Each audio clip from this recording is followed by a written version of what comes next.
Assalamualaikum warahmatullahi wabarakatuh. Anak-anak sekalian, gimana kabarnya pada hari ini? Semuanya sehat?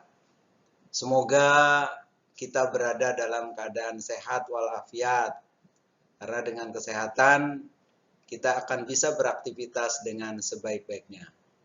Baiklah anak-anak sekalian, pada kesempatan kali ini, Bapak ingin menyampaikan materi tentang penanganan pelanggaran hak dan pengingkaran kewajiban warga negara. Sebagaimana pertemuan yang minggu yang lalu, kita sudah sampai tentang pelanggaran hak dan pengingkaran kewajiban warga negara. Oleh karena itu, pada kesempatan kali ini, kita akan menjelaskan, memahami bersama-sama bagaimanakah penanganan yang dapat dilakukan agar pelanggaran hak dan pengingkaran kewajiban warga negara bisa terlaksana dengan baik. Oke, anak-anak sekalian, apa yang bisa dilakukan dalam penanganan pelanggaran hak dan pengingkaran kewajiban warga negara tersebut? Yang pertama adalah upaya pemerintah dalam penanganan kasus pelanggaran hak dan pengingkaran kewajiban warga negara. Ini adalah upaya pemerintah, ya. Jadi pada kesempatan kali ini kita akan membangun sinergis antara pemerintah dan masyarakat. Oleh karena itu yang kedua adalah membangun partisipasi masyarakat dalam pencegahan terjadinya pelanggaran hak dan pengingkaran tersebut. Karena apa? Apa yang dilakukan oleh pemerintah atau upaya pemerintah tentu harus dapat diterima, dijalankan oleh seluruh masyarakat. Untuk itu membangun partisipasi masyarakat ini penting sekali dalam hal penanganan pelanggaran tersebut. Baik anak-anak sekalian, ini adalah dua pokok yang mesti kita pahami bersama. Sinergi antara pemerintah dan partisipasi masyarakat bisa berjalan dengan sebaik-baiknya.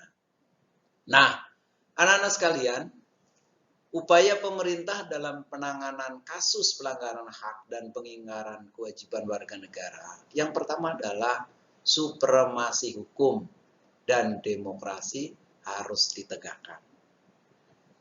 Hukum harus menjadi panglima. Hukum harus menjadi proses penyadaran kita bahwa segala ketentuan yang berlaku kita harus utamakan bagaimana melaksanakan hukum itu dengan sebaik-baiknya. Jadi harus ditegakkan. Kemudian demokrasi harus ditegakkan.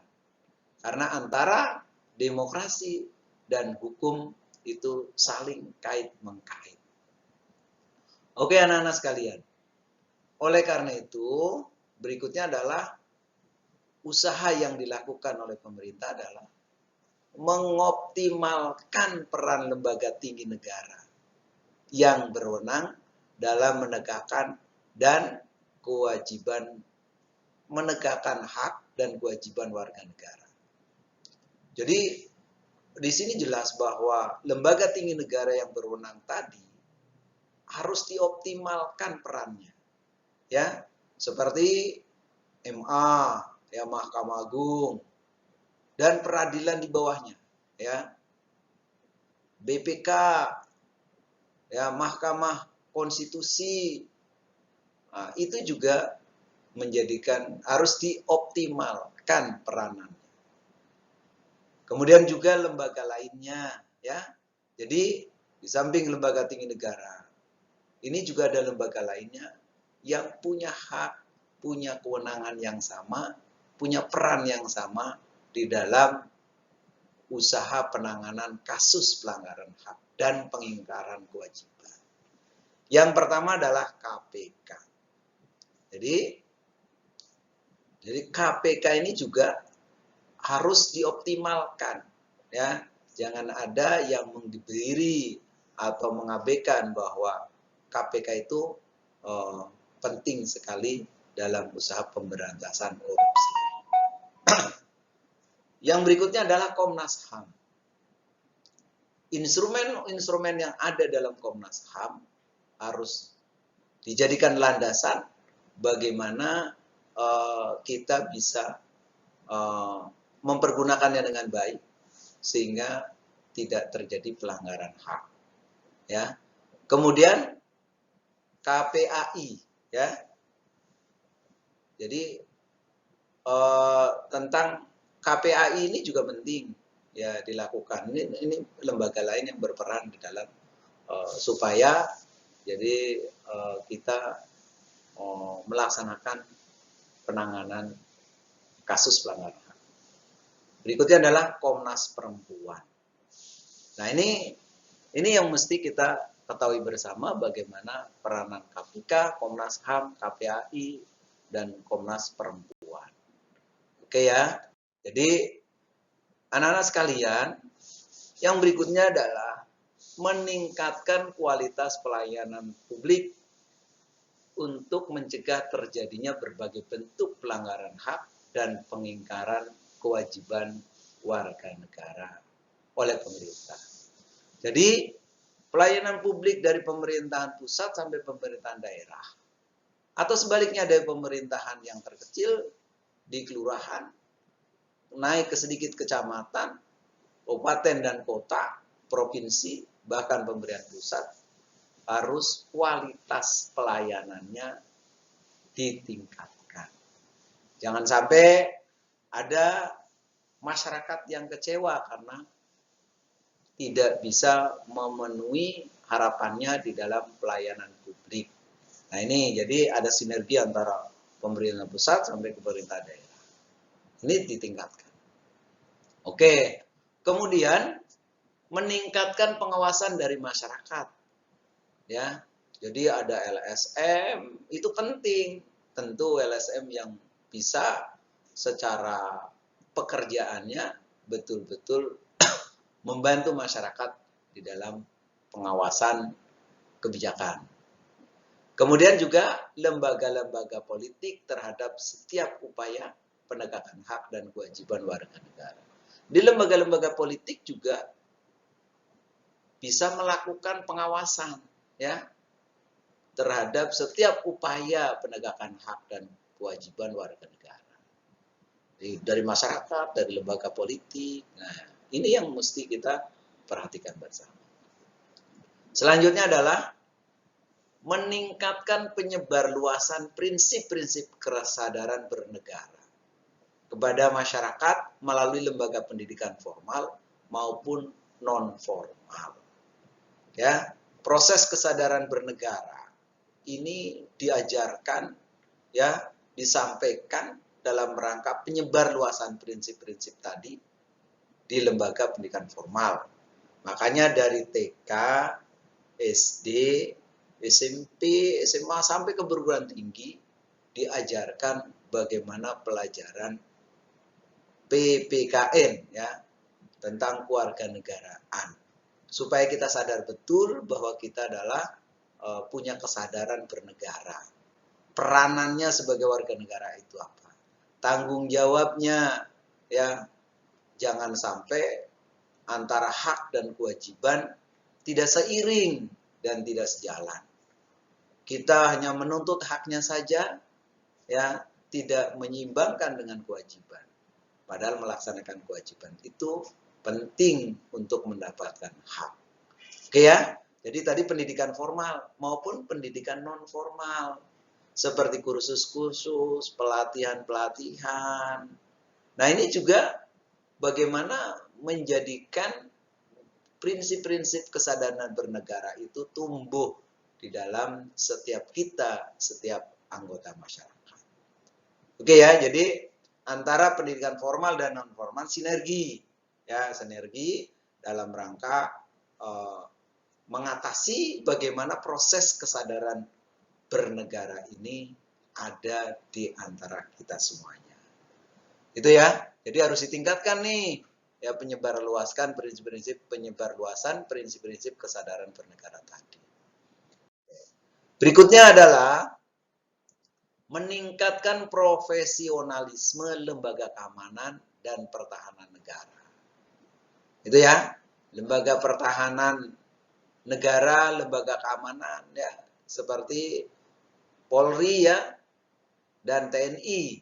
Jadi Polisi Republik Indonesia, Polri, dan TNI. Ini adalah lembaga yang perlu secara profesionalis bekerja dengan baik. Ya, kalau keamanan negara ini terjamin, ya berjalan dengan baik, pertahanan negara juga berjalan dengan baik, tentu antara pelanggaran ya hak dan pengingkaran kewajiban itu tidak akan secara minimal itu tidak ada lah, artinya terselesaikan dengan baik. Ya, diminimalisasikan ya pelanggaran-pelanggaran itu.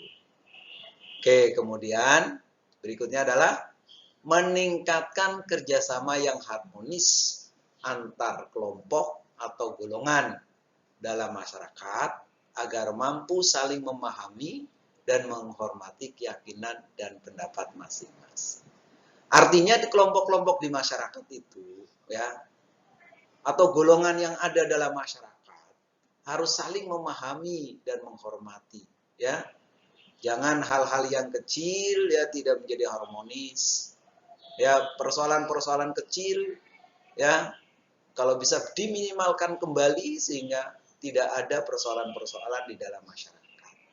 Harus ada kerjasama ya, saling memahami dan menghormati keyakinan dan pendapat masing-masing. Kalau ada pendapat yang namanya di masyarakat, tentu kita pahami ya.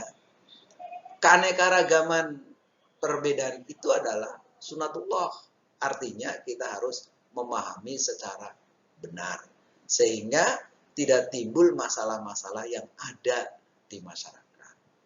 Ya, pelanggaran hak tidak akan pernah terjadi atau tidak terjadi kalau setiap orang meyakini dan menghormati ya, saling menghargai di antara satu dengan yang lain. Oke ya, jadi seperti itu anak-anak sekalian untuk memahaminya bagaimana supaya pelanggaran itu tidak terjadi.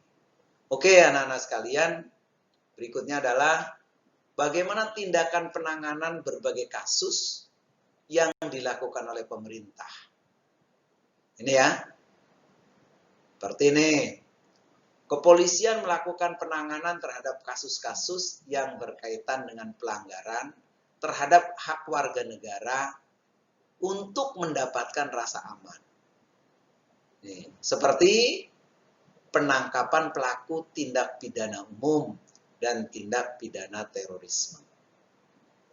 Ya, bahkan yang sering terjadi di masyarakat itu kepolisian ya melakukan penanganan terhadap pelanggaran lalu lintas. Ini persoalan yang kecil kalau setiap masyarakat itu paham betul ya.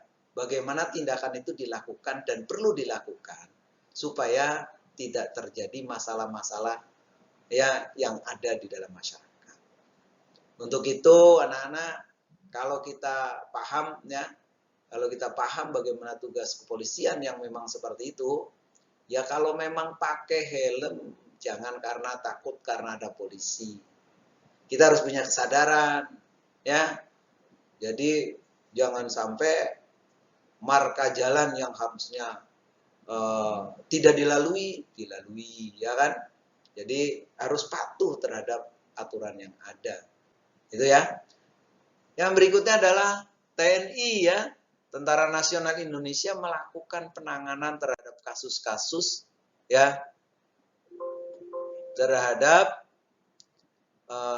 kasus-kasus yang ada, misalnya tentang bagaimana secara peta kewilayahan negara ini diatasi oleh TNI ya dalam rangka semuanya ini adalah untuk NKRI ya. Jadi wilayah kita harus bisa dipertahankan dengan sebaik-baiknya. Kemudian yang berikutnya anak-anak sekalian, Komisi Pemberantasan Korupsi melakukan penanganan terhadap kasus-kasus korupsi dan penyalahgunaan keuangan negara. Jadi ini juga bagaimana penanganan yang dilakukan. ya. Makanya jangan sampai ya kita tidak memahami betul bahwa tugas-tugas yang sudah dilakukan oleh lembaga pemerintah. Kemudian lembaga peradilan melakukan perannya untuk menjatuhkan vonis ya atas kasus pelanggaran hak dan pengingkaran kewajiban warga negara. Oleh karena itu kesadaran hukum ya, kalau seandainya memang ada kasus-kasus ya, kita harus sadar betul ya kesadaran hukum untuk seluruh warga negara, seluruh warga masyarakat. Nah, ini yang bisa Bapak terangkan pada kesempatan kali ini dalam rangka bagaimana upaya yang dilakukan oleh pemerintah dan juga masyarakat pada umumnya supaya bisa ikut berperan serta dalam penanganan ya pelanggaran terhadap ya penanganan pelanggaran hak dan pengingkaran kewajiban. Ini anak-anak sekalian yang bisa Bapak terangkan. Selebihnya adalah yuk kita pahami bersama sebagai warga masyarakat, sebagai warga negara yang baik, tentu kita harus bisa berperan serta di dalam usaha supaya tidak terjadi pelanggaran-pelanggaran yang berarti dalam kehidupan masyarakat. Kita rukun, kita baik, kita sadar hukum, kita sadar bahwa kita adalah warga negara yang baik.